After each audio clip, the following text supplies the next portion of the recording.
Pai nosso que estás no céu, santificado seja o teu santo nome. Venha a nós o teu reino, seja feita a tua vontade, assim na terra como no céu. O pão nosso, tão difícil, de cada dia, dai-nos hoje e perdoai nossas dívidas, assim como perdoamos aos nossos ofensores. Pois teu o poder, o reino e a glória para sempre. Bom dia, amigos. Eu estou, nesse momento, fazendo um vídeo experimental. Eu não tenho muita experiência com vídeo. Eu fui fotógrafo, mas a fotografia é uma imagem estática e o vídeo é uma imagem dinâmica. Eu não tenho muito conhecimento ainda desses recursos e no futuro eu gostaria até de ter a ajuda de irmãos que quisessem me auxiliar nessa parte, para a gente construir aí talvez até um pequeno estúdio. Mas eu acredito que para entregar a mensagem principal, que essa é uma mensagem textual, uma mensagem vocalizada, já por enquanto é suficiente. Muito bem. Qual é o nosso propósito aqui? O nosso propósito é continuar, dar continuidade ao ministério que nós temos, pessoal e outorgado por Deus de nascimento. Um ministério que é profético. O ministério profético, o escolhido, ele é escolhido no ventre da mãe. Independente de religião, independente de qualquer coisa, qualquer país que seja. Né? Antes mesmo que ele se formasse, está lá em Jeremias 1:5, onde Deus fala a ele: antes que tu te formasses no ventre da tua mãe, eu te escolhi, te ungi e te dei por profetas das nações. Nenhuma religião pode se arvorar em autoridade sobre um profeta ou querer legalizar, como fazem com pastores. Né? Estou esquecendo agora o nome correto. Ou ter alguma autoridade. Não tem. Por uma razão muito simples que eu vou avisar você. Tem muita gente que confunde muito, tem uma ideia muito fantasiada do que seja um profeta, devido a alguns profetas do passado que fizeram coisas miraculosas, né? Mas, na realidade, o ministério profético não passa de uma corregedoria. Uma corregedoria não só da sociedade, mas do sacerdócio. Tanto é que os grandes profetas do Velho Testamento, eles não frequentavam o templo. Eles não tinham uma vida ativa ali dentro. Nem sequer moravam em Jerusalém. Moravam no deserto. Por quê? Porque Deus quis assim. Deus os separou. Eles são separados. Para quê? Para não se contaminar com a corrupção. Porque o sacerdócio sempre foi alvo da corrupção maligna. Porque ali é muito fácil se corromper, principalmente com dinheiro. Na nossa atualidade aqui no Brasil, moro em São Paulo, e tenho visto, desde que nasceram essas denominações, que hoje são grandes para os mais jovens, né? Mas que eu conheci quando era um salãozinho, debaixo de um viaduto ali no Brás, né? Fazia umas traquinagens, vendia um óleo ungido no rádio. Eu fiz programa de rádio há muito tempo, em alguns lugares, em Santo Amaro, naquela região da Pedreira. Eu tive um salão lá numa chácara, num tempo lá, e eu trabalhei com algumas rádios comunitárias ali do local, lá do fundão de Santo Amaro. Me esqueço agora o nome, eu ando com a memória muito fraca. Mas a verdade é a seguinte, tudo isso acaba redundando num panelão da vulgarização. Vulgarizam. Este, eu quero que vocês prestem atenção para quem é estudioso. Esse é um dos motivos do sistema mundial, que é, já vou dizer agora, a nova ordem mundial, de enfraquecer a igreja. É um deles. Nós vamos falar dos outros aqui, que estão dentro das igrejas hoje, ativa, de uma forma tão ativa, inclusive no meio de comunicação, que para quem tem a minha idade e a minha experiência, são quase 50 anos que eu tenho de experiência de conversão, uma conversão ativa, escrevendo principalmente. Já estive um tempo nos Estados Unidos, lá eu fiz trabalhos proféticos, fiz pregações, inclusive em espanhol, porque eu falo também espanhol, domino de certa forma também o francês e o italiano. E tenho pretensões, inclusive, quanto a evangelizar esses países. E tudo acaba numa vulgarização com o pretexto de se aumentar o evangelismo, colocam pessoas despreparadas, desinformadas, muitas vezes, inclusive, que eu tenho visto muito, de baixo nível humano, sabe? Uma malocagem, um evangelho maloqueiro, que acaba tirando a importância, a seriedade do evangelho. É a vulgarização.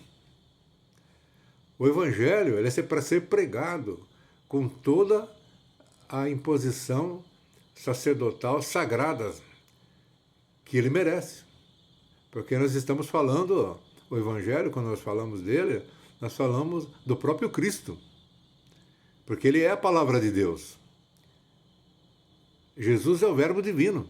No entanto, o que nós vemos hoje é para mim, na minha idade, que eu tenho 78 anos, acabei de completar agora esse mês, é de uma coisa chocante. Os novos que eu tenho falado aí de algumas denominações, para eles já é normal. Viver no chiqueiro já se tornou normal. Como diz o velho ditado, de muito lidar com porcos, acabou comendo farelo. É isso que está acontecendo com muitos dos irmãos cristãos. E muitos não querem acordar. Não querem acordar. Querem continuar nesse sonho. Principalmente aqueles que têm interesses. Eles colocam esses interesses, a sua sobrevivência, a sua comodidade, o seu conforto, acima da verdade. Mas quem não preza e não glorifica a verdade, não é digno dela. E não vai ter um bom fim, posso te garantir, com quase 50 anos de experiências, não só de um evangelho teórico, né? Um evangelho vivido, vendo experiências da minha própria vida e de outras pessoas ao meu redor. Acompanhei experiências de pastores, eu vi pastor subir e vi pastor cair. Muitas das minhas profecias fizeram pastores caírem. Até o meu próprio pastor. Por quê? Se aburguesaram.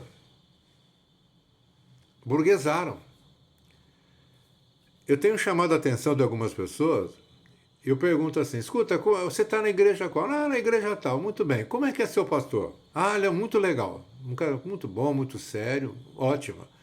Me diga uma coisa, ele tem casa pastoral, direito a carro, bom salário, está sempre alegre, tranquilo, não tem perseguição, não passa fome, não tem gente correndo atrás dele. Não, lá é tudo tranquilo, não, é tudo segue, é aquela rotina, né? A rotina, chega lá, chega no domingo, aquele culto e tal, prepara um sermão, faz aquele sermão. Eu falei, olha, se você quer crescer no Evangelho, realmente com Deus, não na religião. Deus é uma coisa, a religião é outra. A religião é do homem, não é de Deus. Eles falam que é de Deus, mas é mentira. A religião é do homem. De Deus é a palavra, e é o Espírito, é o Pentecostes. Não existe outro tipo de igreja, além daquele modelo que está na Bíblia, em Atos capítulo 2. Inventaram outros modelos. Modelos filosóficos. Coloca a filosofia helenista, né, greco-romana, depois acompanhada pelos tais que protestaram contra isso e continuam ainda no mesmo caminho. Ignoram o Pentecostes. E vou dizer, isso não é brincadeira, não. Não é brincadeira, não. Os judeus aceitaram o pai e negaram o filho. E o que aconteceu com eles? Todo mundo sabe, né? Agora os protestantes aceitam o filho e negam o espírito. O que vai acontecer com eles? O pecado contra o Espírito Santo, diz a Bíblia, não tem perdão. É imperdoável. Se alguém pecar contra o Pai, será perdoado. Se alguém pecar contra o Filho, será perdoado. Mas se pecar contra o Espírito Santo, não será perdoado, nem nesta, nem na próxima vida. Olha o perigo! Olha o perigo! E, no entanto, as pessoas falam calmamente. Eu tenho visto aí umas pessoas de umas igrejas, e, inclusive a própria aparência dessas pessoas, o modo de falar, tudo, já é totalmente degradado. Quando converso com essas pessoas, eles são membros de determinada igreja, mas eu não as considero os crentes, porque eles não têm nem postura de crente, não têm consagração, nem na maneira de vestir, na maneira de se pentear, mulheres pintadas, mulheres com calças de prostituta, essas calças de lá, que isso é roupa de prostituta. Isso é roupa de prostituta, toda pintada, toda enfeitada, toda tatuada. Esse é o cristianismo? Gente, onde é que isso aí vai parar? Pode ter certeza que não vai ser no céu, não. Não vai para o céu, essas coisas não vão para o céu, não. Lá não entra isso aí, sujeira. Tudo isso é sujeira. E essas músicas que falam que é louvor, o vídeo aí louvor, no YouTube, isso aí é pombagira que canta. Canta pombagira, tenho visto isso. Aquelas mulheres que tem uma voz estridente, feia, toda com uma roupa toda arreganhada, toda, sabe, uma postura de prostituta, verdadeiras cadelas cantantes, e o povo fala que isso aí é louvor. Meu Deus do céu! Não é hino, louvor é hino. Veja os hinos antigos. Então, eu quero dizer, meus amigos, o seguinte, a minha mensagem é a mensagem que procura exaltar e reconduzir essas pessoas enganadas e enganadoras à sã doutrina.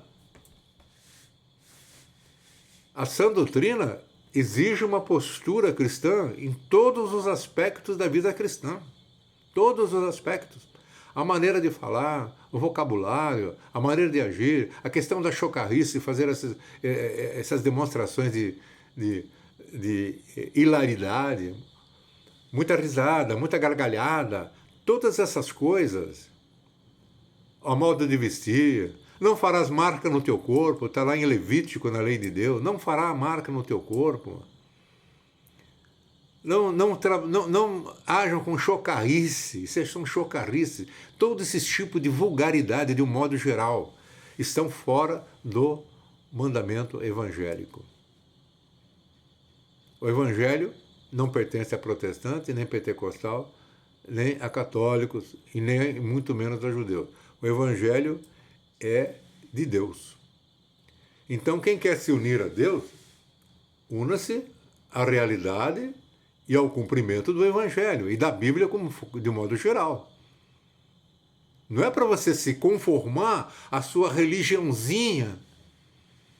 Qualquer religião, a minha grande religião. Não existe grande religião nenhuma. A grande religião única que existe é a Bíblia, a palavra de Deus, e ungida pelo Espírito. Ou seja, o Evangelho pentecostal.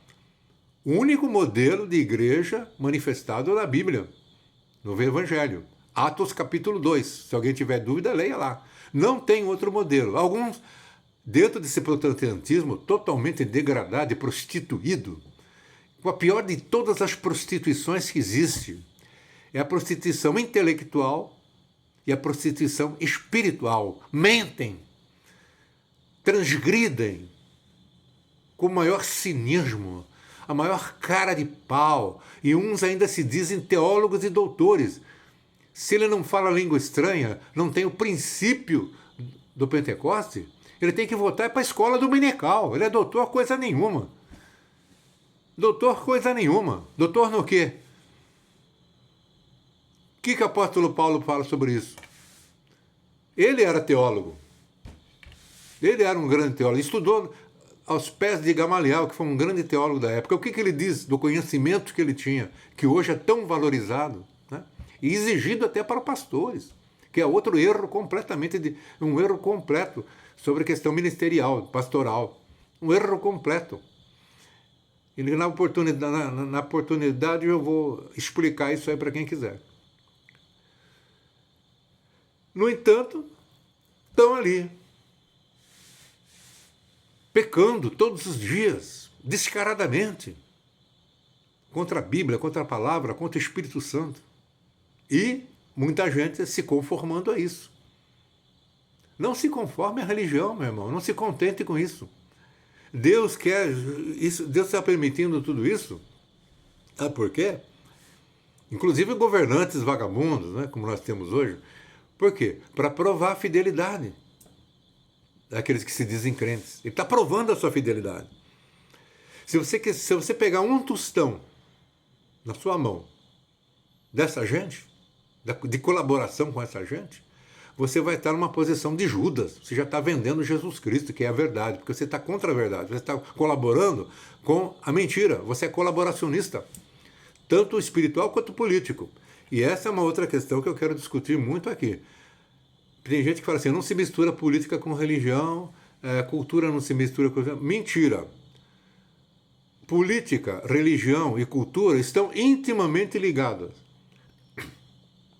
E tem que ser tratada devidamente, cada um no seu aspecto, no seu lugar, mas elas estão interligadas. Nós vemos isso até na vida do rei Davi, que segundo as genealogias, eu sou genealogista. Para quem não sabe, já vou adiantar. Eu sou genealogista e sou historiador. Conheço muito de história, não tenho pretensão de conhecer tudo, mas eu estudei muito aqui a história colonial de São Paulo para entender as raízes que nós temos aqui, e isso foi se ampliando. E sou genealogista, tinha mais de 20 anos. E muitas árvores genealógicas apontam a linhagem da minha árvore diretamente para o rei Davi. Então, de alguma forma, eu sou neto de Davi. E o rei Davi, esse então presuntivo avô, era um guerreiro, era um rei. Como rei, ele era político. Qual é o rei que não faz política? Ele tem que ter uma política de governança, né? Existe a boa política e a má política. Hoje o que impera é a má política, uma política destrutiva. Mas um rei que vivia de joelhos diante de Deus, como viveu Davi, ele viveu de joelhos diante de Deus, exaltando Deus nos seus salmos, escreveu quase todos os salmos da Bíblia. Então, como ele era então guerreiro, como rei ele era político, era poeta e era profeta. Você tem aí minimamente 4 aspectos de um ministério de liderança. Será que esses pastores que vocês conhecem aí têm essas qualidades? E será que eles têm mesmo isso? Ou eles aprenderam um cursinho a repetir tudo aquilo, como fazem nas faculdades aí? Não dá formação nenhuma, só apenas uma instrução técnica para tocar o sistema, para a linha de produção. Essas grandes denominações, que se estendem por todo mundo, elas são linhas de produção. Né? O trabalho evangélico é uma linha de produção. E é um trabalho com grandes arrecadações. Portanto, tornou-se um negócio. Essas denominações, elas são administradas como empresas. Muitas estão aqui no Brasil e mandam dinheiro lá para o exterior. Porque se ligaram a eles, como foi o caso da igreja que eu pertenci, que foi o maior avivamento que houve no Brasil, chamado Cruzada Nacional de Evangelização. Eu fui discípulo, e colaborador do fundador nacional, pastor Silas de Araújo França, que estava dentro daquela igreja americana que encampou essa igreja verdadeira, a igreja do corpo, uma igreja pentecostal, uma igreja espontânea, enquadrou ela dentro através de um financiamento de um prédio, de uma sede aqui em São Paulo. Aí aquele movimento que era espontâneo, grandemente espiritual, que foi criado pelo grande avivalista americano Raymond Botwright, né? Trazido pelo Williams. O Williams era conheço bem informações sobre a vida deles, porque eles viviam, e quando vieram para o Brasil, eles ficaram lá no interior, São João da Boa Vista, e tinham que ser interpretados por alguém que conhecesse inglês. E a única pessoa que conhecia inglês era a minha sogra, que é americana, e que era também neta de missionários americanos, pai e mãe. Mas nunca foi pentecostal. Eles ali criaram esse movimento, do interior vieram para São Paulo, aqui para ali a Cambuci, era ainda muito mato ali, muito terreno, eles fizeram grandes barracas, como se faziam lá no Evangelho Quadrangular, o Forest Square Gospel dos Estados Unidos, pregavam em tendas. E isso se espalhou pelo Brasil. Eu conheci muitos pastores que pregaram lá, dormiam em cadeira, pregavam dia e noite, depois dormiam em cima da cadeira. Eu conheci um, eu não me lembro agora o nome dele, ele e a esposa dormiam na cadeira e pegaram problema de dor na coluna. Era um evangelho tremendamente sacrificado. E agora, aquela mesma igreja que nasceu de um encampamento, sabe? Como se fala assim, um chapéu. Vamos ser claros, um chapéu.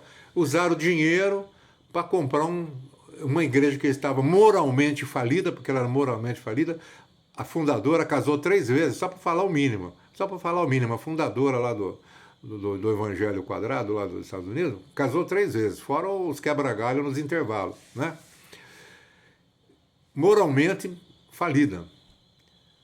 Se usou o dinheiro para comprar uma igreja autêntica, humilde, mas com grandes poderes de cura, de tudo que o reverendo Botwright fez aqui no Brasil. Depois foi vendida. A verdade é essa, foi vendida. Muito bem. Esse é um das formas que esse sistema tem de continuar existindo para manter os empregos dos seus protagonistas e seus colaboradores. Mantém uma imagem. De vez em quando põe uma igreja autêntica para dar mais credibilidade, né? Fizeram isso também com uma pequena igreja que eu participei aí, eu tive que profetizar para o pastor, ele não aceitou, a igreja dele acabou destruída e ele morreu. E eu, graças a Deus, estou vivo aqui para falar com vocês, e falar de Cristo, falar da coisa. Muito bem. Eu estarei aqui nesse canal falando mais coisas sobre essa questão de legitimidade. Você que é crente, ou você que não é crente, ou você que é católico, entenda, a minha pregação não é para evangélico só, não. Eu tenho uma preocupação muito grande com o grande povo católico no mundo, que são muito cristãos, têm muita fé em Deus, muita consagração. A família da minha mãe e do meu pai sempre foram cristãos. A família da minha mãe é italiana, eles eram muito cristãos, nunca houve escândalos naquela família. A família da minha avó, a mãe do meu pai, que era família espanhola, muitíssimo cristãos católicos, mas estão enganados. Hoje mais do que nunca, né? E o que eu peço a Deus, que eu pedi para Deus, que eu já tenho uma idade avançada, já estou beirando os 80 anos, e eu quero nesses últimos anos libertar o máximo possível de pessoas desse sistema falsificado. Eu não estou dizendo que você, meu irmão, minha irmã, meu amigo, evangélico, pentecostal, católico, que você não é crente, ou que você não é fiel. Porque a igreja de Cristo é a igreja do corpo, você faz parte do corpo. Quando você aceitou Cristo e você recebeu o Espírito Santo, você faz parte do corpo, principalmente o pentecostal. Faz parte, você é a igreja de Cristo. Agora, tem pessoas muito desconfiadas, né? No passado, eu fiz alguns salões aí, falando que eu era mais um, né? Aquele tempo do Edir Macedo, criou uma fama tão ruim que qualquer pessoa que fosse pregar evangelho, ou abrir um salão, uma igreja, um ponto de pregação, na verdade é isso, não é igreja, é um ponto de pregação, era considerado mais um. Ah, está aí, mais um. Eu recebi ameaças de morte, todo tipo de perseguição. Né? Não é isso. O que nós queremos é a busca da verdade. E a verdade é Cristo. Eu sou o caminho, a verdade e a vida. E ninguém vem ao Pai a não ser por mim. Não é por senhoras, né? Nem senhoras aparecidas, nem santos nem santas, nem mãe, nem tia, nem a empregada doméstica da mãe do Jesus Cristo. Não é não, viu? Esquece essa ideia. Esquece. Esquece Barrabás. Esquece Barrabás. Aceita Jesus. Amém? Proximamente nós estaremos aqui com uma nova preleção. Hoje foi uma apresentação. Espero que vocês tenham gostado, tenham entendido a importância desse ministério que nós estamos propondo aqui, viu? Tem gente que está aí abrindo canal aí para falar umas abobrinhas, umas coisas repetitivas, umas coisas da moda.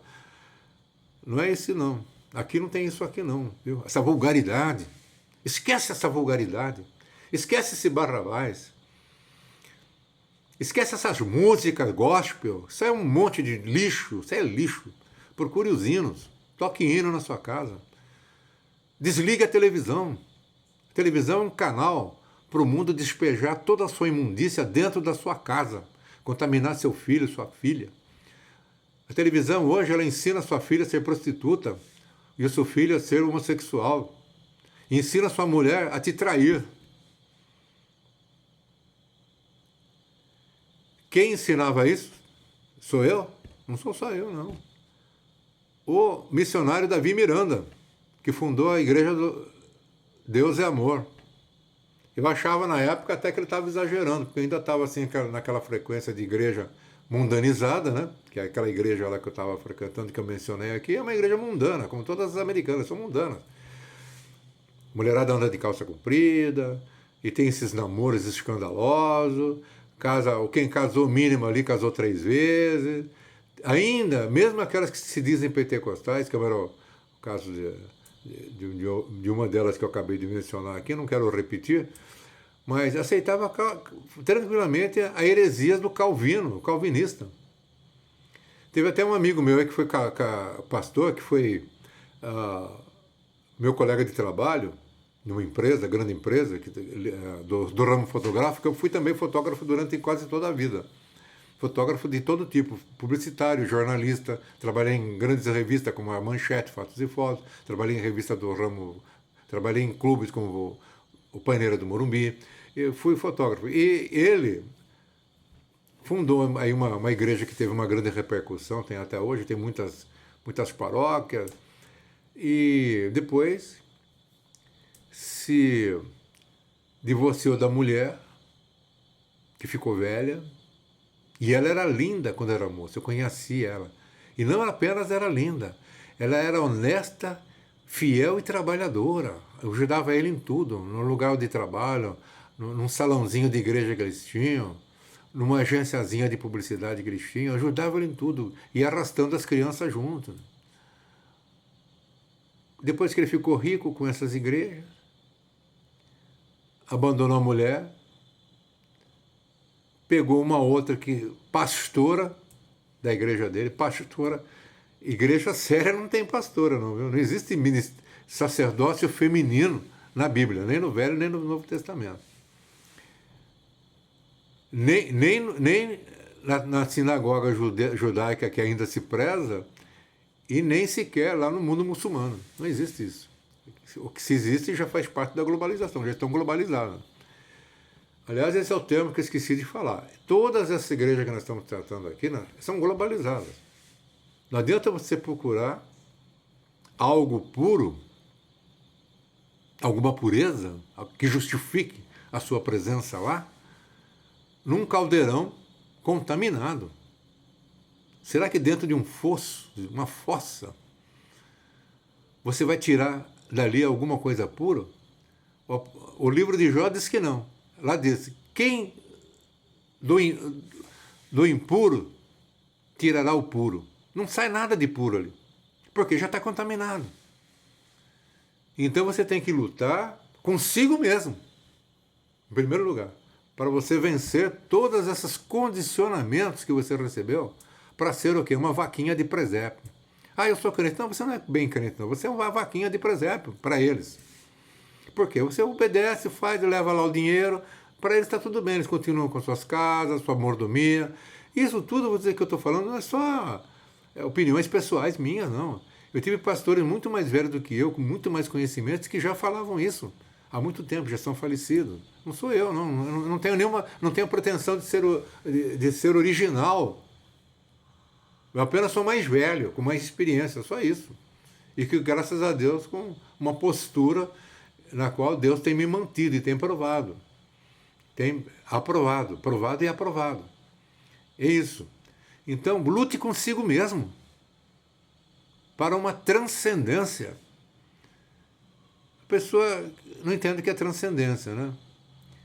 Então, a filosofia oriental, que eu também estudei bastante, diz o seguinte, que a água não pode subir acima do seu próprio nível. Você entende o que é isso? Não entende, né? Quer dizer, enquanto você estiver nivelado com eles, você não pode subir nada. Você vai estar sempre ali porque você é água. Você é a água do mesmo tanque. Você vai estar sempre nivelado com o restante da água. Você não sobe. O que é então a transcendência? É o panorama visto da ponte. Porque enquanto você estiver na água, você não consegue se erguer para ter uma visão ampla. Porque você está sempre num nível rebaixado da própria água. Agora, se você subir em cima de uma ponte, de lá você vai ter um panorama muito mais claro.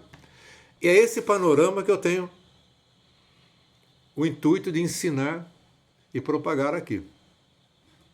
Para libertar pessoas.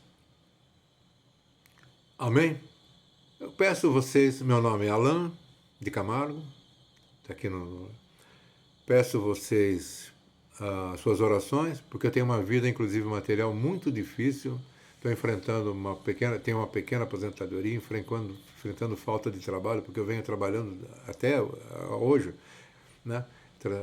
Eu trabalho com genealogia, trabalho com restauração de bibliotecas, as bibliotecas estão todas fechando, livrarias fechando, não há mais trabalho nessa área. Eu faço um trabalho de restauração muito especializado e já não há mais campo para isso. Então, eu peço também as suas orações nesse sentido, para que eu possa fazer o quê? Viver na praia do Guarujá? Não.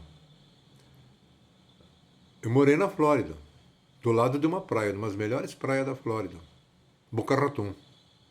Morava num lugarzinho ali perto, tranquilo. Podia continuar lá, né? Empreguinho, lá com qualquer emprego. Você, pelo menos na época que eu estive lá, em 2002, há 20 anos, você tendo um emprego normal, você tinha condições de alugar uma boa casa, pagar a prestação de um carro zero. Tinha uma vizinha faxineira que ela tinha um Ford zero na porta, e numa casinha muito boa. Eu trabalhava com faxina, né? Então, eu podia estar lá. Mas Deus me tirou daquele conforto, e o máximo que eu fazia naquela praia era ir com o dono da casa, que também era crente, e nós não frequentávamos praia, né? Ficar pelado numa praia. Um crente pentecostal não faz isso. Nós íamos lá, né, num lugar distanciado, numas pedras, para jogar a vara e pescar. E eu, inclusive, consegui pegar bons peixes. E isso ajudava na nossa alimentação da casa. Peixe, não é? Você pega um peixe de 2, 3 quilos, você alimenta toda a família lá durante uns 2, 3 dias. Entendeu? Então é isso. Eu peço as suas orações, eu peço que vocês, por favor, não me confundam com esses outros vídeos que vocês estão vendo por aí, e que inclusive usam os recursos de áudio, de visual, para atrair a pessoa. Uma verdadeira televisão mundana. Se você entendeu isso, se você entendeu essa diferença, se você entendeu o nosso propósito, continue nos apoiando e nos assistindo, e nós teremos ainda um local para reunião. Eu estou pedindo a Deus um local para reuniões em São Paulo e também em Jundiaí, porque eu também frequento Jundiaí, eu tenho lá uns locais com quem eu troco essas impressões, clientes e outras pessoas, que, inclusive católicos, né, com quem eu troco essas impressões. Em nome de Jesus, eu faço a minha oração. Pai, o ricandala marutandikanda, pecorniandolo ripracini pandora, o croniora candolo candala bacera, e preniricandolo pricinicandara mai, pricinicandoricata, me cronioron dorosuia, me cronoia doresaia, merendiacolo rotorandala, maraoti ni carandale mai. Ricca la maonda ruscica parandalai, reca la maronda la lassute canda la maruzze tentecaia. Eu não tenho o dom de interpretação de línguas. Se alguém tiver e tiver essa interpretação, me informe, por favor, mas eu profetizo em línguas. Eu tenho certeza, sinto aqui no meu coração, que o Espírito Santo fez um apelo, pelo que Deus está agora me revelando, ele fez um apelo por todas as pessoas que estão nos assistindo, para que saiam dessa água,